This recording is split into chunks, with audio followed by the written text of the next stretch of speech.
দর্শক, top and টি-20 সিরিজের দ্বিতীয় ম্যাচে 5 উইকেটে হেরেছে বিসিবি হাই পারফরম্যান্স ইউনিট।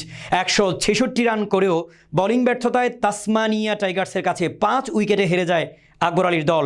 বিস্তারিত জানাতে সঙ্গে আছি আমি AKM শামীম খান। 37 বলে 71 রানের ঝড়ো ইনিংসে তাসমানিয়াকে জেতান দলটির middle order batter Jack Durand. অস্ট্রেলিয়ার ডারউইনে আগে ব্যাটিং করে নির্ধারিত ওভারে 5 উইকেটে 166 রান তোলেন বাংলাদেশ।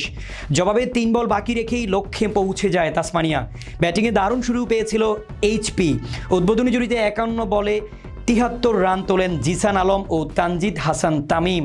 নবম ওভারে তৃতীয় ও চতুর্থ বলে অভিজ্ঞ আফিফ হোসেন ধ্রুবও ব্যর্থ হন থিতু হতে। তবে পারভেজ হোসেন ইমনের 29 বলে 39 রানের লড়াইয়ে ভিত পায় HP। লক্ষ্যতারায় তাসমানিয়ার শুরুটা ভালো ছিল না। 13 রানে ভাঙে উদ্বোধনী জুটি। এরপর মাঝে মাঝে উইকেট এনে দিলেও আর HPকে জেতাতে পারেননি আলিস আল ইসলাম, রিপন মণ্ডলরা।